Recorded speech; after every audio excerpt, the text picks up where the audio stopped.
11 सितंबर 2001, जिसे सब 9/11 के नाम से भी जानते हैं, वो एक दुखद दिन था जब 4 पैसेंजर फ्लाइट हाईजैक किया गया अल-कायदा के 19 टेररिस्ट द्वारा, और इन चारों प्लेन को क्रैश कर दिया गया अमेरिका के 4 अलग-अलग लोकेशंस में। पहला और दूसरा प्लेन वर्ल्ड ट्रेड सेंटर के नॉर्थ और साउथ टावर्स में, जिसकी वजह से ये दोनों 110 मंजिला ट्विन टावर्स गिर गए। तीसरा प्लेन पेंटागन में क्रैश हुआ और चौथा प्लेन वॉशिंगटन डीसी में क्रैश होने वाला था, मगर फ्लाइट में मौजूद पैसेंजर्स ने किसी तरह टेररिस्ट पे काबू किया, मगर unfortunately plane Stony Creek Township Pennsylvania में क्रैश हो गया। इस अटैक में करीब 3000 लोगों की जानें गई, 25,000 लोग घायल हुए और करीब करीब 10 बिलियन अमेरिकन डॉलर्स का नुकसान हुआ। इस इंसिडेंट के बाद अमेरिका ने अपनी जी जान लगा दी अल कायदा के लीडर ओसामा बिन लादेन को पकड़ने के लिए, जिन्होंने ये अटैक करवाया था। मगर जैसा कि कहावत है कि गेहूं के साथ धान भी पिस जाता है, कुछ ऐसा ही हुआ ओसामा बिन लादेन के हंट में, जहां पर बेगुनाह लोगों को शक के बिना पर जबरदस्ती गिरफ्तार कर लिया गया, और वो भी बिना किसी अरेस्ट वारंट और बिना किसी सबूत के, सिर्फ शक के आधार पर। और ये सब हुआ उस वक्त के प्रेसिडेंट जॉर्ज बुश के कहने पर, जिन्होंने कैंपेन लॉन्च किया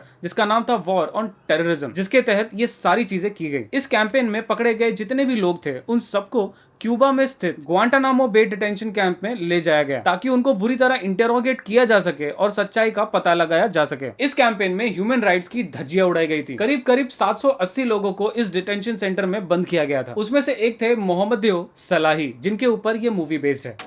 सब्सक्राइब कीजिए फिटफ्लिक्स को और बेल आइकन को दबाइए लेटेस्ट मूवी अपडेट सबसे पहले देखने के लिए।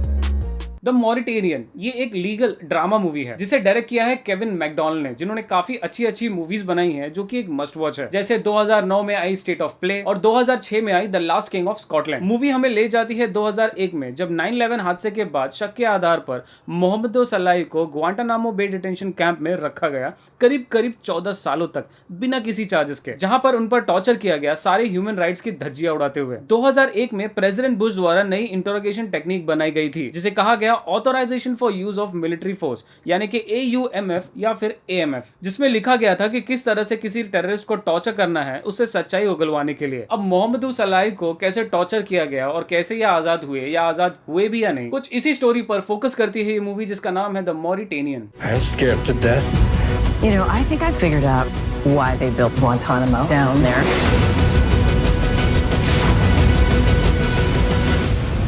My client, he's not a suspect. He's a witness. Mr. Slahi, would you please raise your right hand and repeat after me?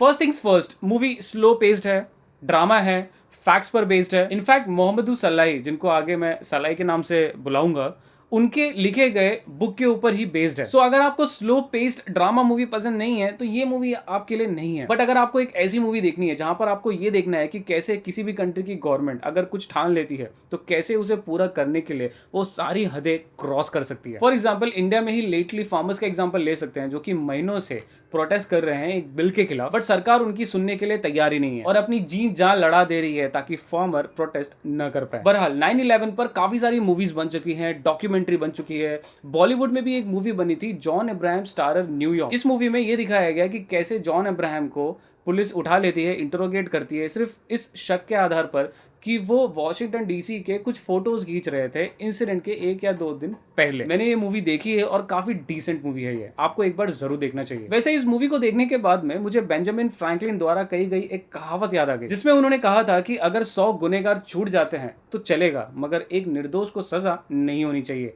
But इस मूवी में हम क्लियरली देख सकते हैं कि सीन थोड़ा उल्टा है कि 100 निर्दोष पकड़े जाएंगे चलेगा, मगर एक गुनहगार छूटना नहीं चाहिए। मोहम्मद उल सलाही का रोल निभाया है तहर रहीम ने, and he did a great performance. एक ऐसा इंसान जिसने उम्मीद नहीं छोड़ी और उस सरकार पर भरोसा करता रहा 15 सालों तक, जिसने अल्टीमेटली उसे ही बंद किया था। मूवी में जोडी फॉस्टर ने नैन्सी हॉलैंडर का काम किया है, जो कि सलाही की वकील होती हैं, जो कि अपनी हर एक कोशिश करती हैं सलाही को छुड़ाने के लिए। तो जोडी फॉस्टर की एक्टिंग बहुत अच्छी थी, बट जैसा कि मैं कहता हूं कि हर सिक्के के 2 पहलू होते हैं। सो इस मूवी के 2 पहलू थे। पहला तो कानूनी दलीलें, जहां पर हमारी जो वकील है वो सलाही को छुड़ाने की कोशिश करती हैं, वो दिखाया जाता है, और एक तरफ सलाही के ऊपर क्या क्या अत्याचार किया जाता है गवर्नमेंट द्वारा, हमें वो दिखाया जाता है।